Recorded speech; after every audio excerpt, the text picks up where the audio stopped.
Welcome to Kishore's Neat Pathshala. In this video, we will see the concept of excess pressure inside the bubbles. So before seeing that thing, let us see some special cases.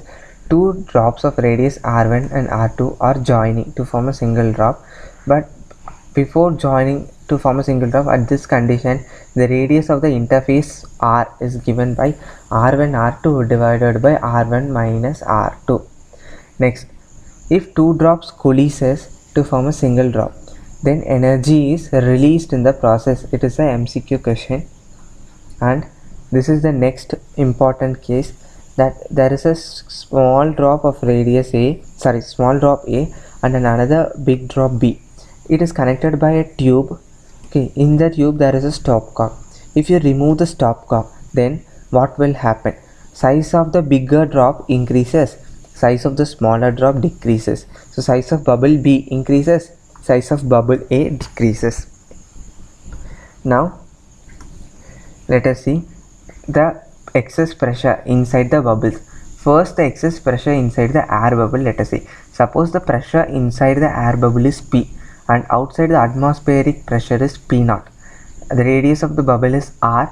Then the difference in the pressure inside the bubble and outside the bubble is 2 into S divided by R.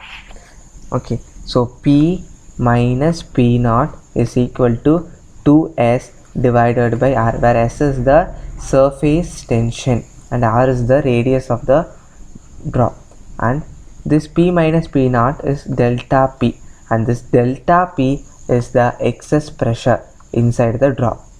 Pressure inside the drop is P and excess pressure is delta P, that is 2S divided by R. P0 is the atmospheric pressure, which is 1.013 into 10 power 5 Pascal. Next, let us see for a soap bubble. P is the pressure inside a soap bubble of radius R and outside the atmospheric pressure is P0. So P minus P0 is 4S by R, direct formula you remember, and P minus P0 is delta P, where delta P is the excess pressure inside the soap bubble, and that is equal to 4S by R. In both the condition, delta P is inversely proportional to radius of the drop, that you must remember. So for an air bubble, delta P is equal to 2S by R. For a soap bubble, delta P is equal to 4S divided by R, where S is the surface tension. Now let us see special cases regarding the excess pressure inside the bubble concept. So in special case application, for case 1, inside the air bubble, excess pressure is given by 2S by R, that we have learned in the previous slide. So excess pressure is given by 2S by R, where P minus P0 is 2S by R.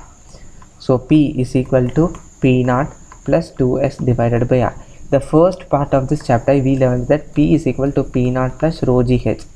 So by comparing these two equations, 2S divided by R is equal to rho GH. Like this you want to apply, and it is a previous year question application. See, for air bubble it is like this way. Similarly, for slow bubble, P is equal to P0 plus 4S by R, and P is equal to P0 plus rho GH. So if you compare these two, 4S by R is equal to rho GH, and it is a previous year question application. Now let us see the next special application. So we learned that delta P is equal to 2S by R for a soap bubble, delta P excess pressure is 4S by R for a soap bubble, 2S by R for air bubble, this is for a soap bubble.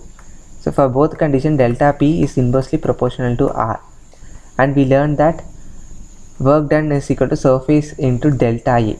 So work done is directly proportional to R square, and mass is equal to density by volume. Density is equal to mass by volume. So mass is equal to density into volume. Volume is for a spherical bubble is 4 by 3 pi R cube. So mass is directly proportional to R cube. So these three things you must remember. They will give the ratio of excess pressure, and they may ask you the what is the mass, and they will give mass, and they will ask what is the excess pressure. So with relation between delta P, work done, and mass with radius you must remember. Now this is the most important application, and it is given as an example sum in NCERT.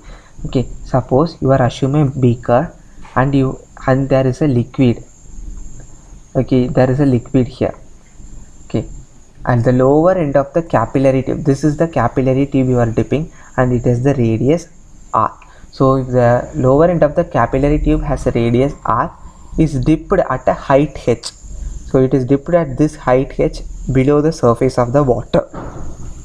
Okay, below the water surface. Here we are assuming this as a water. Okay, what is the pressure required? So what is the pressure required in the tube in order to make a hemispherical? So in the down condition you want to make a hemispherical air bubble at the lower end of the capillary tube. So pressure required to form an air bubble in the lower end of the capillary tube for an air bubble is given by P is equal to pressure required to form a hemispherical air bubble in the lower end of the capillary tube is P0 plus rho GH, because it is at a height h below the surface of water, plus 2S by R for an air bubble.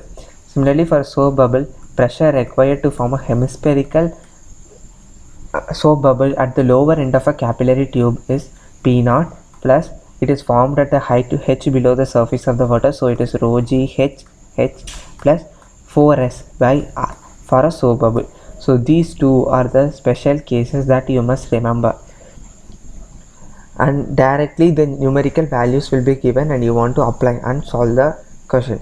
I hope you like this lecture. If you like this lecture, please subscribe Kishore's NEET Pathshala. Thank you.